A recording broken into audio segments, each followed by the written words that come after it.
Mars. Cette planète obsède les êtres humains depuis sa découverte par les astronomes antiques. Mais pouvons-nous seulement espérer un jour percer tous ces mystères?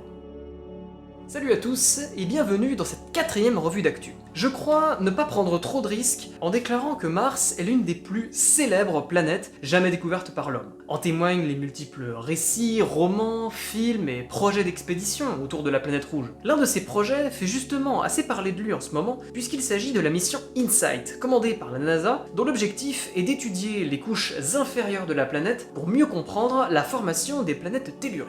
Les planètes telluriques, ce sont des planètes composées de roches, comme Mercure, Vénus, la Terre ou Mars, en opposition aux planètes gazeuses, comme Jupiter, Saturne, Uranus ou Neptune. À l'occasion des 1000 premiers jours d'activité de la sonde InSight, faisons un petit bilan de ces découvertes. On est parti! D'abord, sachez que la mission InSight a envoyé des résultats vraiment intéressants il y a relativement peu de temps. En effet, ce n'est que le 25 juillet 2021, après 2 ans d'études, que grâce à des analyses sismographiques, la sonde a pu révéler la structure interne de Mars. Si l'on a envoyé une sonde pour ça, c'est parce que jusque-là, cette structure interne était assez mal connue, les seules informations disponibles provenant d'observations satellites ou de météorites. Mais alors, comment peut-on connaître la structure de Mars? Eh bien, grâce à la vitesse des ondes sismiques. En effet, lors des séismes martiens, qui peuvent atteindre une magnitude de 4,2, les ondes ne se propagent pas de la même manière dans tous les matériaux. Certains, plus denses, vont faire se propager les ondes plus rapidement, là où d'autres vont au contraire les ralentir.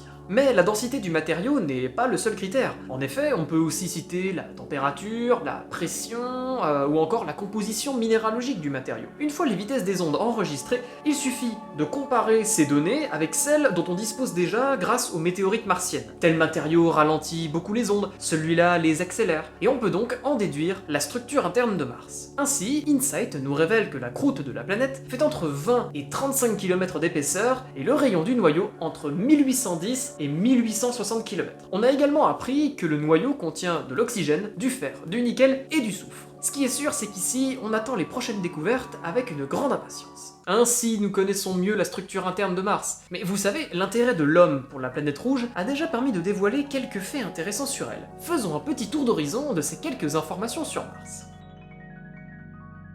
Info numéro 1. La présence d'eau sur Mars a longtemps constitué un grand débat, mais aujourd'hui on peut affirmer sans risque qu'il y a bien eu de l'eau sur la planète rouge, et ce en grande quantité, il y a plusieurs milliards d'années. Cette eau n'existe cependant plus aujourd'hui car vaporisée en immense majorité. En fait, les seules sources d'eau restantes sur Mars se présentent sous forme solide, en soi sous forme de glace au niveau des pôles. Info numéro 2. La plus grande montagne terrestre est le mont Everest, avec ses 8848 mètres de haut au-dessus du niveau de la mer. Si l'on inclut les reliefs prenant leur source au fond de la mer, la palme revient cependant au volcan Mauna Kea dans l'archipel d'Hawaï, qui cumule une hauteur de plus de 9000 mètres. Vous trouvez ça beaucoup? Eh bien sachez que ces deux montagnes ne font clairement pas le poids à côté du plus haut sommet du système solaire. Ce sommet, c'est le mont Olympe. Olympus Mons pour son nom scientifique, un volcan âgé de 3,8 milliards d'années que l'on trouve sur Mars. Sa taille est démentielle. 22 km de hauteur pour un diamètre de 648 km. Ce volcan est juste aussi large que la France d'est en ouest. Info numéro 3. La si particulière couleur rouge cuivré de Mars s'explique par l'abondance d'oxyde de fer à sa surface. Cette couleur est la raison pour laquelle depuis l'Antiquité, cette planète est associée à la guerre. Les planètes du système solaire empruntant toutes leurs noms au dieu romain, il est donc parfaitement logique que le nom de la planète rouge soit aussi celui du dieu romain de la guerre, Mars, Arès pour les Grecs. L'inspiration mythologique pour l'entourage de Mars ne s'arrête cependant pas là, puisque les deux satellites naturels de la planète se nomment Phobos et Deimos, en grec, peur et terreur, en hommage aux jumeaux qu'eut le dieu de la guerre de la déesse de l'amour, Aphrodite ou Vénus selon si vous êtes grec ou romain. Info numéro 4.